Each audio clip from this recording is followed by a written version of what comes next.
Welcome to Harmony Space, the channel where we break down workplace culture without the corporate fuss. Whether you are just stumbling across this channel or you've been riding with us from day one, I'm Efua, and this is your space to explore how identities change our work lives. Let's be real, the workplace is changing faster than your TikTok feed. And if you are tired of companies talking about diversity, equity, and inclusion while doing absolutely nothing, that's why each week we dive into topics that actually matter, how different cultural and religious backgrounds create both challenges and opportunities, what real inclusion looks like beyond the corporate buzzwords, practical ways to navigate your identity at work without compromising who you are. We bring you real stories from real people, expert insights without the jargon, and actionable advice you can actually use, whether you are just starting your career or running the show. This channel isn't about performative allyship or corporate virtue signaling. It's about creating workplaces where everyone can thrive. Because let's face it, we spend way too much time at work to not feel like we belong there. So hit that subscribe button, turn on notifications, and join our community in the comments. Got topics you want covered? Questions you need answered? Drop them below. The channel exists for you. Harmony Space, because diversity isn't just a checkbox, it's the future of work. Hello, and welcome back to Harmony Space, the diversity, equity, and inclusion hub, where we dive into the rich tapestry of culture, religion, and spiritual beliefs. I'm Efua, and today we are exploring how to navigate spiritual practices in multicultural environment, a topic that is not only fascinating but essential in our interconnected world. If you are a young professional, creative, or simply curious about how diverse spiritual practices can coexist and enrich our workplaces, then you are in the right place. Make sure you hit that subscribe button, tap the notification bell, and join our ever-growing community of change makers. Today's episode is all about discovering how spiritual values and religious practices shape our interactions in multicultural settings. Whether you are negotiating a board meeting with a colleague from a different background or working on a project that embraces a variety of belief systems, understanding these can foster respect, collaboration, and inclusion. Today, I'm honored to speak with Rev Brown, a prominent Christian religious leader whose work bridges traditional Christian beliefs with modern challenges. Whether you are navigating your own spiritual journey or looking to build more culturally enriched organizations, this conversation is for you. So let's get into it. Before we speak with Rev Brown, let's set the stage. Multicultural environments are more than demographics. They are about blending different spiritual traditions, values, and practices to create synergy in everyday life. In the workplace, this means respecting diverse expressions of faith while nurturing a common sense of purpose. Today's conversation will explore how a Christian perspective can enrich and inform our approach to spiritual inclusivity. Let's welcome Rev Brown. Rev, thank you for joining us. Well, thank you for having me. It's a privilege and honor to be part of Harmony Space and this really important dialogue. So, Rev Brown, as I've welcomed you already, it's good having you. But can you tell us a bit about yourself so our audience can know who you are? Yeah, no problem. Of course, like I said, I'm Trinidadian born. So one thing you don't refer to Trinidad is an isolated island. It's Trinidad and Tobago. I came here as a missionary. My family and I, we are a missionary family in the UK.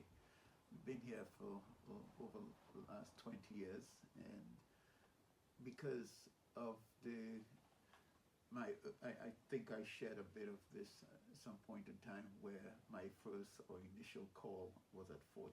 Yes. I didn't respond to it until I was about 19, 20 there.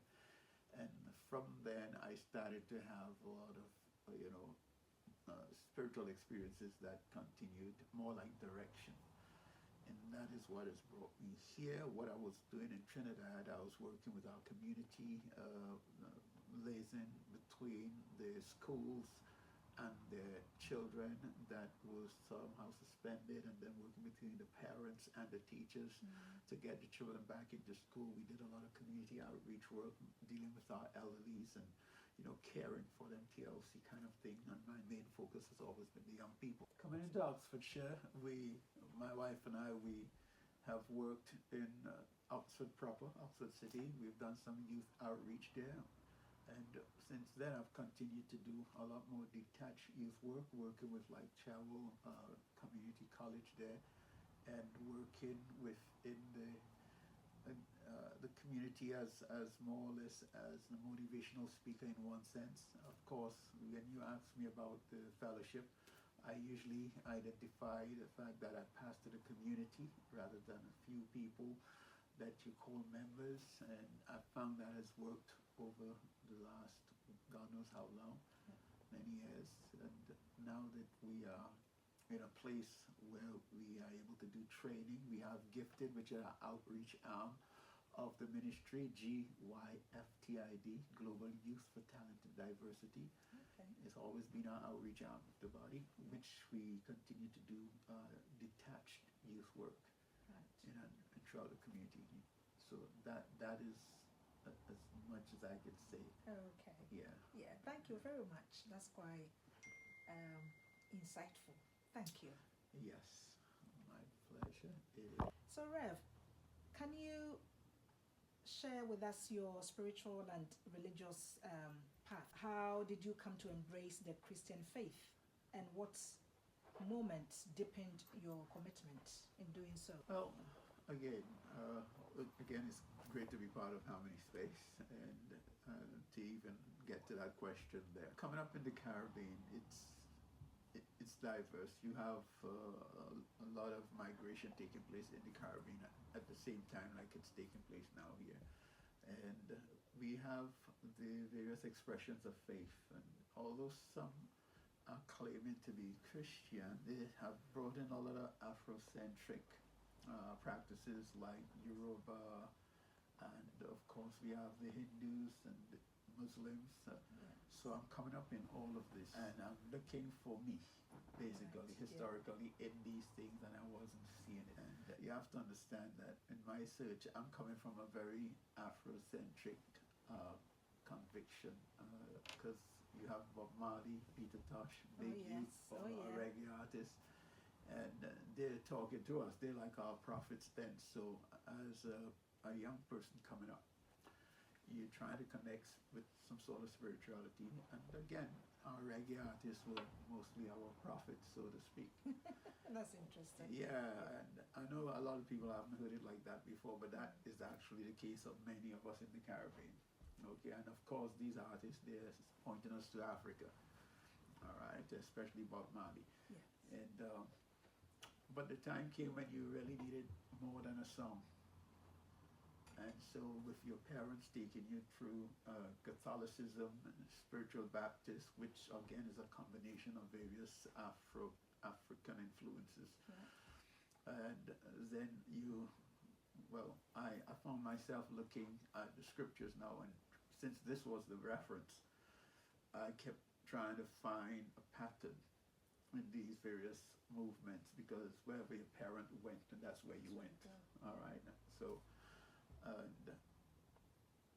So I went through that to the point where I've had to make a conscious decision now that neither Catholicism or the Spiritual Baptist and whatever else was there, the Rastafarian movement, they were not on the scripture itself.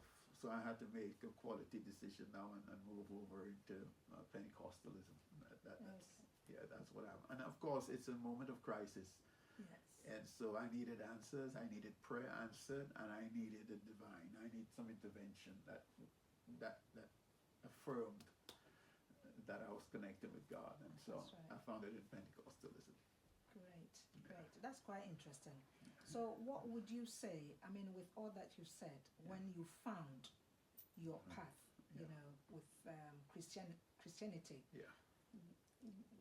at what age would you say you were actually matured enough to know that, yes, this is the path I need to Right. Okay. Well, at 14, I had my first real divine encounter. Mm-hmm. Okay. I have what we would call today a revelation or vision Yeah. of myself functioning as a voice. And from 14 to 19 years of age, I just went back into what young people did. Yes. Okay. But at 19, around that time, 19, I finally moved further into it because I felt a greater sense of responsibility. As a matter of fact, the vision at 14, it did not stop me from uh, doing bad things, but Yeah. it tempered it. Yes. All right. But at 19, 19, 20, I started pressing in and getting more and more experiences, picking up from 14 years of age. Yeah. Yeah. Yeah. Yeah. That's quite interesting. Yeah. Yeah. That's very interesting. So, how do you integrate traditional practices with modern challenges in your daily life? Traditional Christian practices. Yes. Yes. With, modern challenges. The truth is, Christian practices, they are exactly for that. To deal with the challenges that we have and we are having in life. Yeah. And it is it's, it's quite simple to, well, it has become quite simple to apply what I'm learning, biblically speaking, into the challenges of the workplace, Mm-hmm. or even in the place of learning in the schools, Yes, in the schools. and within the community itself, because you're either part of a football club or you're part of an exercise club. Mm-hmm. So you have all these various different, what we would call spaces, Yes, where you would find challenges, because wherever there are people, of course. there are challenges. Yeah. Okay. Yeah. And so I found it, or it has become easier for me now to make the application to get answers. And Yeah. yeah. Okay. That's quite interesting. Thank you. Can I say something else too? Yeah. Because what I'm looking at is Christians Yeah. that somehow seem to their Christian experience stops on the weekend, and it don't follow them into Monday. Mm-hmm. Mm-hmm. And that's a problem. Yeah. So your Yeah. question for me is that's a very, very good question. Very good question. Yeah. How do you translate what you're learning and who you're becoming Right. into the normal, everyday Yeah. work, study, Okay. community environment? Right. Yeah. Right. Right. That's very interesting. Very interesting. So obviously, as you say, wherever you find people, there are challenges. Many challenges. Yeah. Okay. So can you share a story of a workplace or a community event where multiple traditions were celebrated? What worked well and what didn't? Oh, I think that's happening quite so often in our community, especially. And in the workplace, not so much, because people tend to be silent about their faith in the Mhm. workplace. Yeah. But outside of that, within the community itself, we have had community events where we've had a show of diversity, equity, and inclusion according to the principles that you mentioned earlier on. Yeah. And it was seeing the various traditions or traditional contributions, multicultural contributions, whether it was culinary in terms of the various foods, and Yeah. that I think giving people space to come together specifically to celebrate the diversity. I think people just feel respected, just because there are not so much spaces for that to happen. So when one is created specifically for that, Yeah. I think people feel respected and feel Respected. honored and appreciated for their diversity. Yeah. Yeah. Yeah. Yeah. So that's quite interesting. You did mention that in the workplaces, people don't feel so readily, they don't feel comfortable talking about their faith Yeah. or talking about their practices. Why do you think that is in the workplace, especially?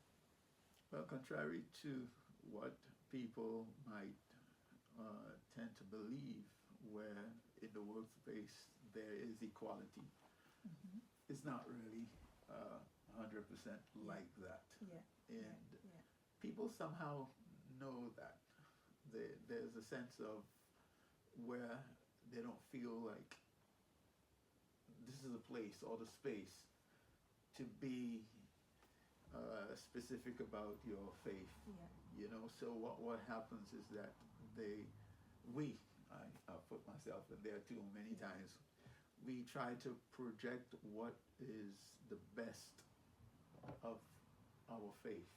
That's right. And usually when you move away the titles, the Christian, the Muslim, the Hindu, Mm-hmm. the atheist, when you move the titles away Yeah. and we just start operating as human beings, I think people feel safe. That's Because they haven't put a specific faith out there, Yeah. either to be attacked or to be isolated, and that's what I see is happening in the workspace. People Right. are not free to. Yeah. No, yeah. That is very right. What you're saying. Now, what role do empathy and dialogue play in bridging these potential divides? Good question, Yeah. because it makes you think. Because and we're talking about the workspace, are we We are talking talking about the workspace, yeah. Okay. I'm just saying that people are not going to work for the sake of expression faith, like their form of worship. Yeah. People are going to work for one thing, to pay the bills. Okay, they're just getting in, punch the card, do the hours, get back out, extra time if it's available. Yeah. And the thought of creating or having dialogue that possibly could give you a platform or an opportunity to express. I've seen it happen, but it has to be the individuals that takes that initiative. And sometimes, you have to have a bit of courage, but then you want to also encourage somebody to talk. So sometimes for me, I recommend, if you are curious, like I am curious to know about somebody else's faith, Yes. you sort of like quietly ask permission. Is it okay to do this? I'm curious about what you believe in. I'm curious about your form of worship, your traditional experiences. Is that something you're okay to talk about? Yeah. And for me, most of the times people will say yes, because it's not out there. It's here. It's Yeah. personal. Yeah. Yeah. And I think that works a lot. That works. Yeah, but somebody must take the initiative. Exactly. And rightly so, as you said. In being curious, it should really come with respect. Yeah. Asking someone about their faith, Yeah.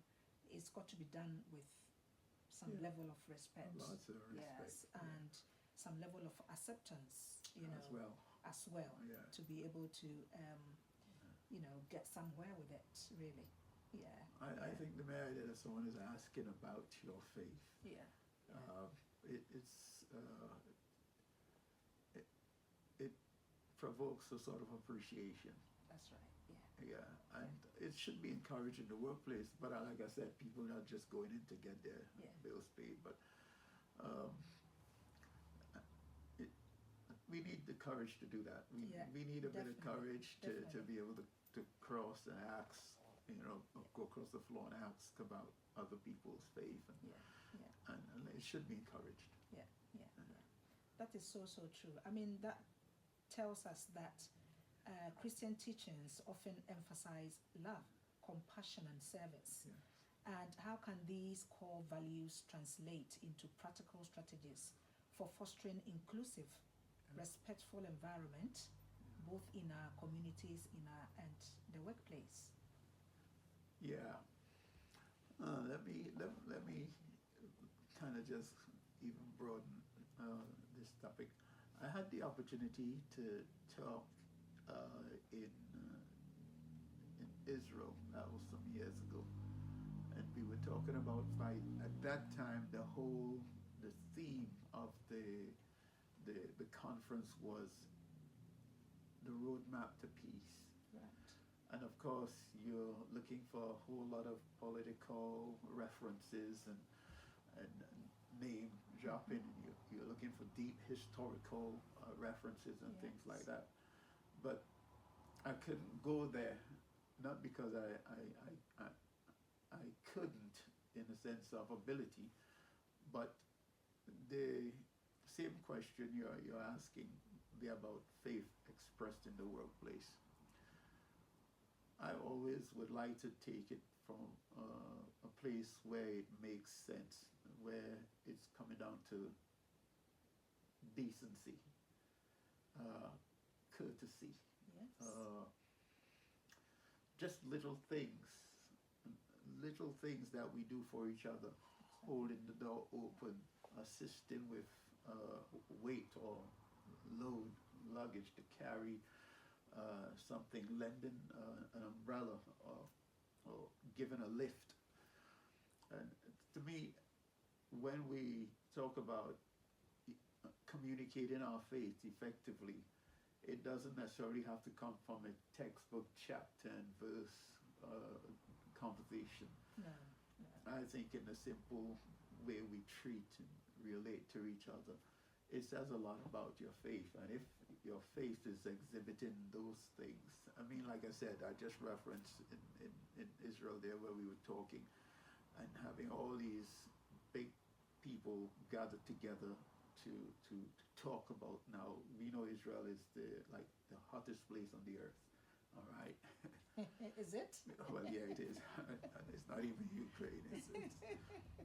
And so with that in mind, you have all these names of people coming to hear some real whatever high level information, and I took it right back there to the simple respect and manners and treating each other, being hospitable. Yeah. Simple things. And I mean, all that Yeah. you've mentioned, they are all the core values Yes. of Christianity. Yeah. Anyway, and I'm sure that they are the core values of other faiths. Yeah, and that's what I saw. Across the communities. Respect for your elders. Yes. Again, going both ways. You see empathy. That's it. You know, let me say this. It should be the core values. Yes. Okay. Yes. So I always like to go right back there and sort of play on the conscience of people. Yeah. Yeah, about what are you doing in your everyday life with the people around you. That's right.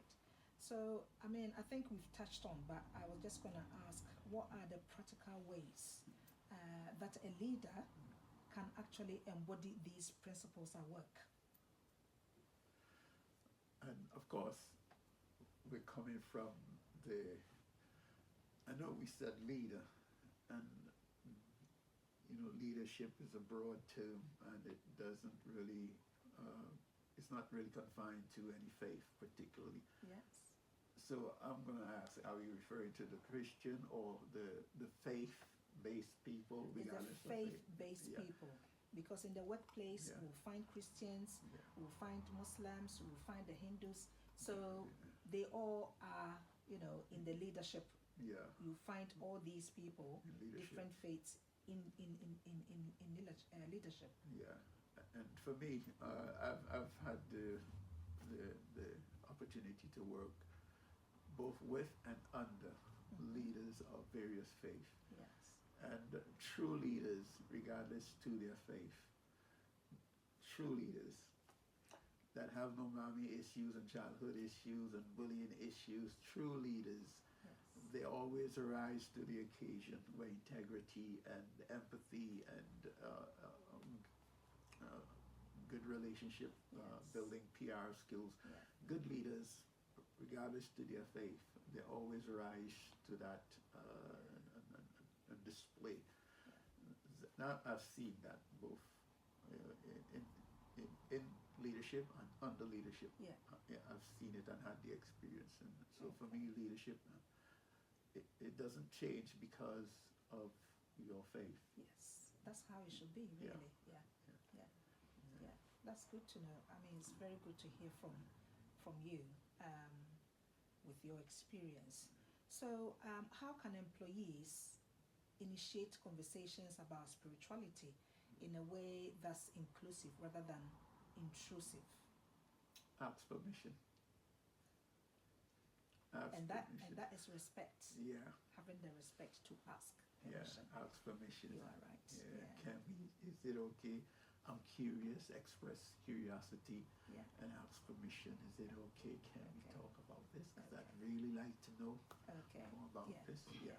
I think your answer actually answers my next question, which is how you can offer insights Yeah. on religious communities, how they can, these can collaborate with cooperate, diversity, equity, and inclusive initiatives.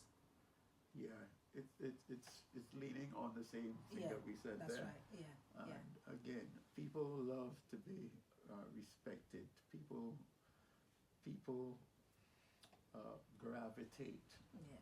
towards being appreciated, and they look forward to the next day and the next day, because whatever else is happening in their world outside there, in the home space, in the wherever community, somehow if the workspace can guarantee that level of appreciation, people Yeah. look forward to being there. That's right. And Yeah. we are most productive when we appreciate it. Exactly. Yeah. And so employers and employees should strive to create that sense of appreciation in the Yeah. workspace. And a sensible employer would definitely initiate things as such to ensure that happens in the workspace. Yeah. Yeah. Thank you on that. Yeah. That is very true. So, as someone deeply rooted in the Christian spirituality, how do you engage in interfaith dialogue with leaders from different religious traditions? Yeah, I again remember I cited and referenced I was in Israel and we had this interfaith thing there. Well, that wasn't confined to Israel. We were in the U.S. with that, and we had possibly 300 to 500 leaders from the various faiths. And I think what we were trying to do, we were trying to address a common problem that was affecting every one of us. Because problems don't come because you are of a particular faith. There are some problems that, like war, it affects everybody. Hunger affects everyone, so education affects everyone. Yes, it does. So we came together to try and find answers. And in a multi-faith environment, I realize people are just people. Well, we have come to realize that within that forum there, people are people, various experiences, forms of worship, diverse in culture. Yes. But we've learned that if we are not looking out for each other, we will all suffer from some of these hardships that are out there. That has been an experience time and time again. I see. Right. So what common ground have you discovered, and what practices have made a real impact?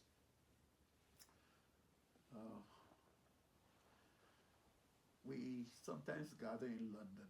I haven't done it for a while. But we sometimes gather in London to identify individual challenges that we are having as people. And these people are, like I said, from multicultural backgrounds, and because it's an interfaith thing. I can say a lot about the interfaith that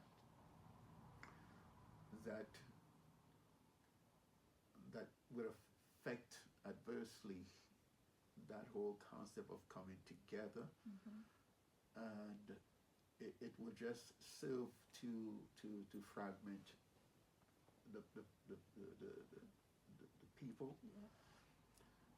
but one of the things we kept saying is that we have more in common than we have differences. Yes. And we try to work together to find solutions. I'm not sure if that's answering the question. It does, because it appears to me that you're working together Yeah. to get to a common ground, Yeah. really, isn't it? Yeah. Yeah, so yeah, that answers my question. Now, what common threads have you found that all spiritual practices share? Threads that young professionals can actually apply in their personal and work lives. Well, common threads. We look at prayer. We seem to be all sharing that whole activity of prayer, prayerfulness. And prayer suggests that whatever I have to deal with, I'm insufficient for it. Yes. As a human being, prayer really speaks to the supernatural. And so we all share that sense of we need something more than us, than ourselves. Yes. So that is one of the things that I see that we share in common, and even the act of giving, generosity. Oh yes, definitely. Yeah, I've seen where that has been a thread, common thread, in and through all particular faith that I've seen in cultures, giving, serving.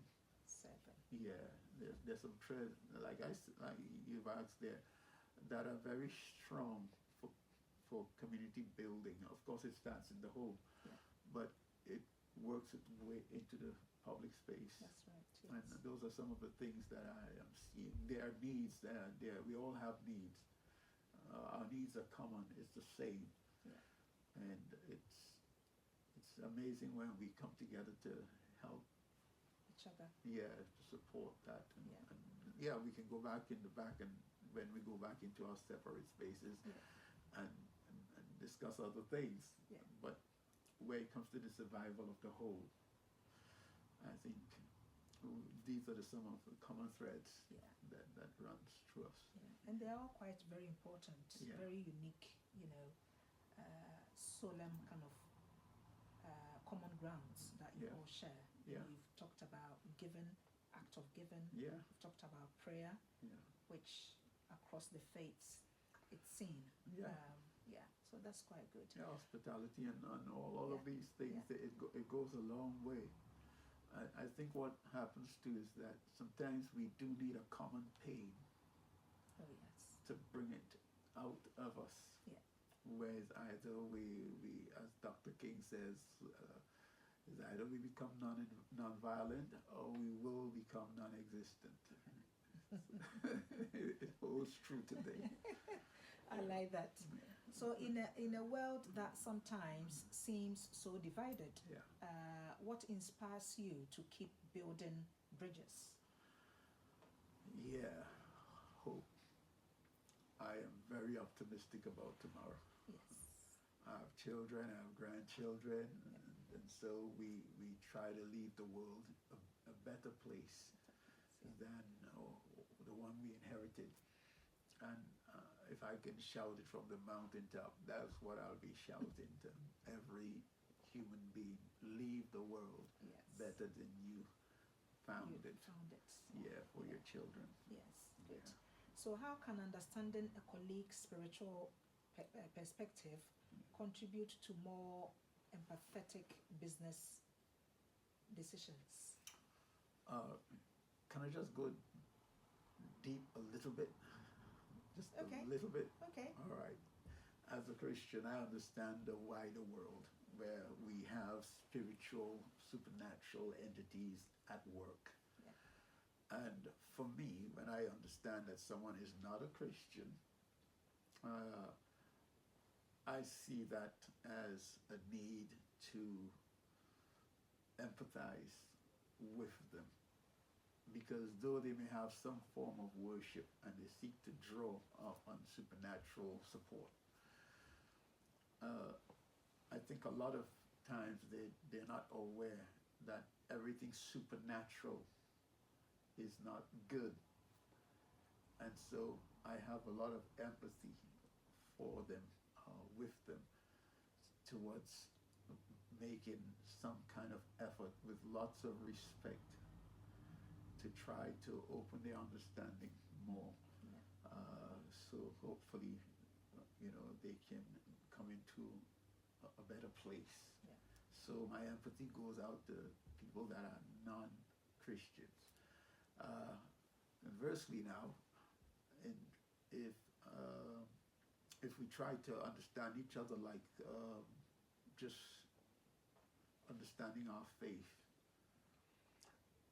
the empathy comes in where I said it and referenced it earlier on, where once someone is praying, regardless to what faith, once they are praying, that is a signal for help. And for me, we like to see people or judge people based on what they've done, but we like to be judged based on what we did not intend to do. So we would say, you're a criminal, but then if I did something criminal and somebody says I'm a criminal, I'll say, well, that's not what I wanted to do. Yeah. So I want to judge you on your action, but I want you to judge me on my intention. Yeah. And so with that in mind, once we see people are praying, I am saying we need to slow down and understand that this person needs help. For me, that's empathy. You put yourself in that person's place, and maybe you try to find out what you're praying about. Yeah. Maybe it's something that an answer that you just have casually around the house. Maybe you have the finances. Maybe it's the connection that they're praying to get to assist with some situation. And I think empathy is a very, very good word for today. It is indeed. Yeah. Very, very much. And empathy, as we've said, cuts across all the faith. Yeah. So yes, that is really important. Yeah. So how can businesses leverage interfaith dialogue to build a stronger, more empathetic culture? It's a good thing you asked that question, because you said, how can? Yes. All right. I'm very mindful that the majority of businesses out here, they're not interested. But how can is the question.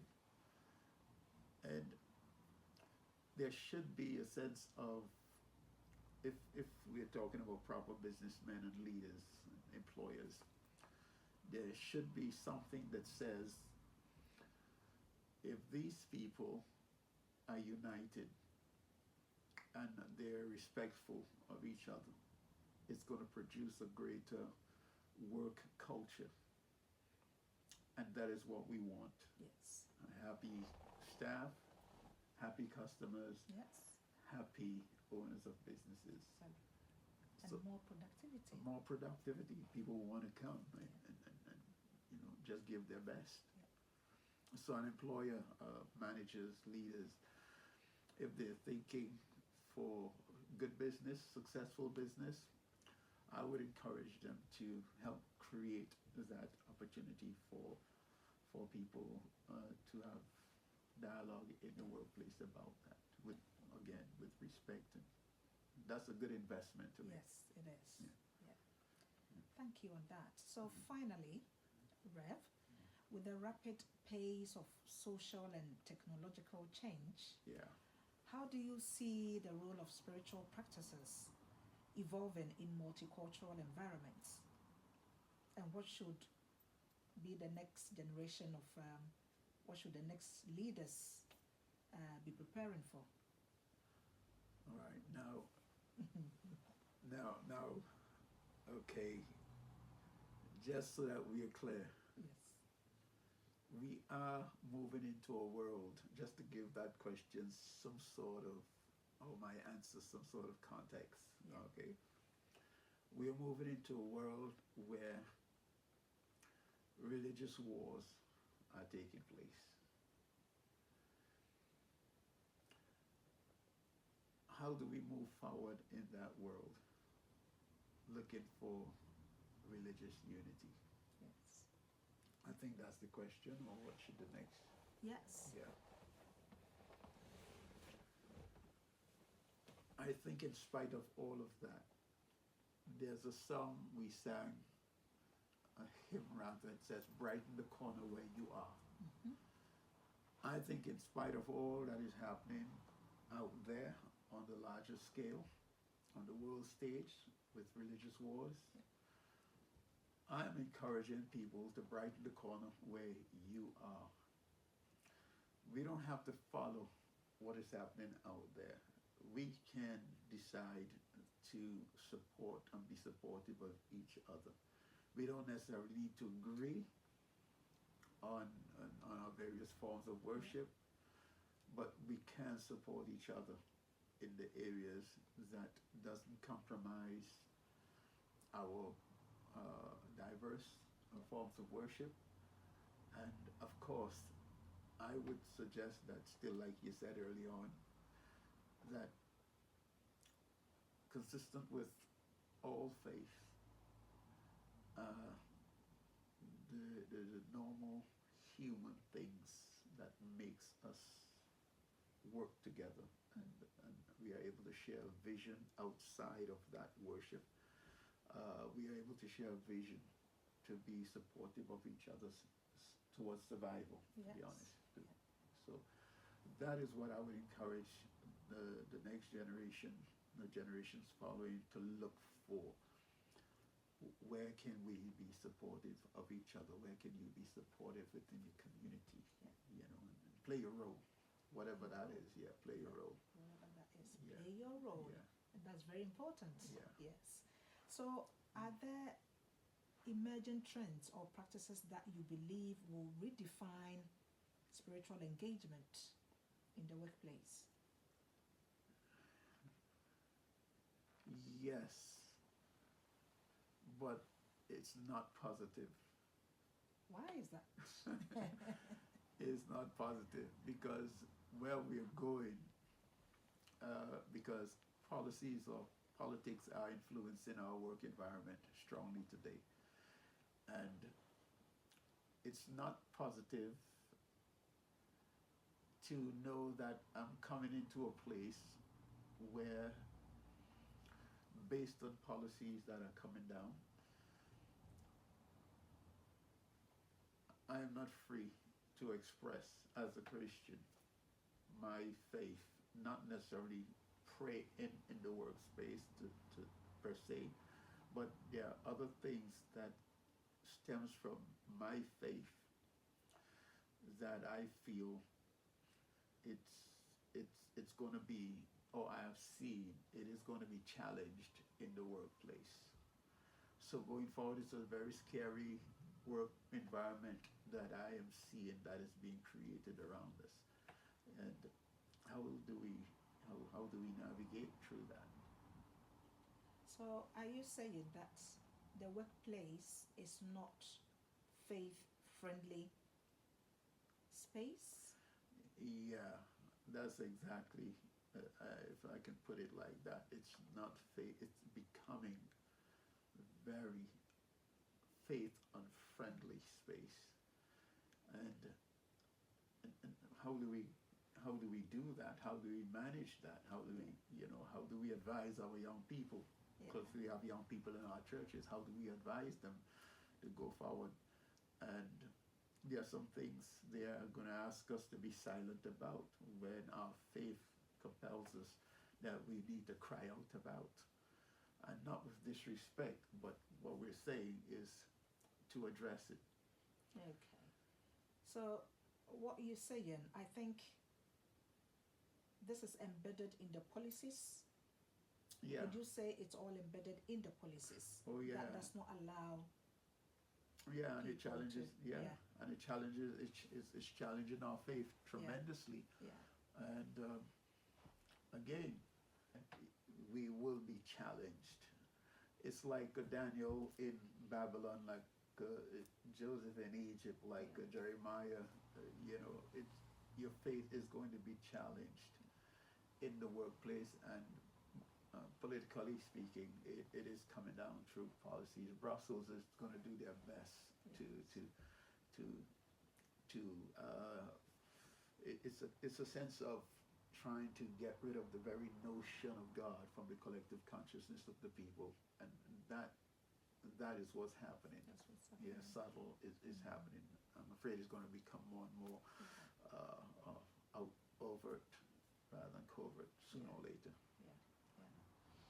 That's quite interesting. Yeah, very interesting that this is happening, and it's gonna even be more as we see it, as we see the current happenings in our communities, in the world. Right. So, what role do you think can modern technology play in connecting diverse spiritual communities without diluting their rich traditions? Well, technology, we're going to have to call on technology to help promote the best of what we have, because that's where the traffic is, that's where the footfall is, that's where people are. Yes. So if we can use, in spite of what the agenda is, where it and let me just put this in there. Why you see Islam and Christianity and Hinduism and all these various faiths having fights and stuff like that, that is only happening to continue the whole divide. But ultimately, the powers that be are taking us into a world where none of these things, they want none. They want allegiance to them. They don't want a Muslim, they don't want a Hindu, they don't want a Christian. But somehow we think that we're going to win each other in this conflict. So technology should be used right about now to blast far and wide the best of who we are and what we have, so that peradventure somebody did not know some aspect of our faith, the value, the virtues that really belong to us as human beings, may be surprised and have an eye-opening experience. Yes. So for me, technology, I say let's use it. Let's use it to the max. Some are using it for evil, but let's use it to the max. The best of Islam, the best of Christianity, the best of whoever you are and whatever you have. Let's blast it out there. Amazing. Let's blast it out there. Yeah. Let it be known everywhere. Yeah. And technology is here for, that's it. for the best. Yeah, that's where we live. That's where everybody is. That's right. where the traffic is, the footfall. That's where we all come together several times a day, millions of us. That's right. Yeah. So we got to make the full use of it. Exactly. So, Rev, before we go, what are your final thoughts for our young professionals aspiring to be both innovative leaders and compassionate human beings? Right. If it's success we are after, that's a twin that we just described there. Yeah. Innovative and compassionate. Yeah. They should go hand in hand because we need each other. No one is just innovative on their own per se, because in the corner, like the little guy in Kenya, the little guy down in the Congo, the little guy back in Trinidad in the corner of some community, you could be innovative in your corner and it will pay you nothing. It profits you nothing. So I want to encourage every young upcoming professional who thinks they can be the next who the next Bill Gates. The next Bill Gates. Well, I wasn't going to use Bill Gates, but we can use Bill. But the next Steve Jobs, the next, who wants to be, what's this?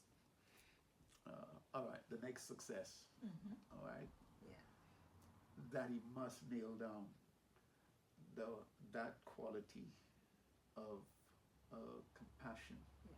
You must nail that down, because those are the same people you're going to expect to invest in your product, Yeah. in your idea. You're going to expect them to help to work on it with you. And we talk about people as though they're staff, and that can be very misleading, Yeah. because when you talk about people as a staff, it somehow takes away from their personhood. And that person is coming either with baggage, whether it's children, whether it's marriage, whether it's health. Uh, so, if you're going to be a good leader today, innovative and otherwise, if you want whatever your innovation is bringing to the table, nail down that compassion for people and see them as people. Yes, that's very key. That's Yeah. very key. Thank you very much, Rev. It's a pleasure Thank you. to have me on. Thank you for Harmony sharing Space. such Thank you. powerful insights. Your journey, your practical wisdom remind us that embracing our spiritual heritage while celebrating diversity can transform both our workplaces and our communities. Before we go, here are a few key takeaways. Stay curious and open to learning about the spiritual practices of others. Foster open, respectful conversations in both personal and professional settings. Remember that diversity in beliefs is not a barrier, but a bridge to richer, more inclusive communities. If you found today's discussion inspiring, please give us a thumbs up. Share this video with your network and comment below on what multicultural spiritual practices mean to you. Make sure you subscribe if you haven't already for more deep dives into diversity, equity, and inclusion. Thanks for watching. Together, let's shape a world where every belief is acknowledged, celebrated, and used as a stepping stone toward unity. Stay curious, stay kind, and see you in the next episode of Harmony Space.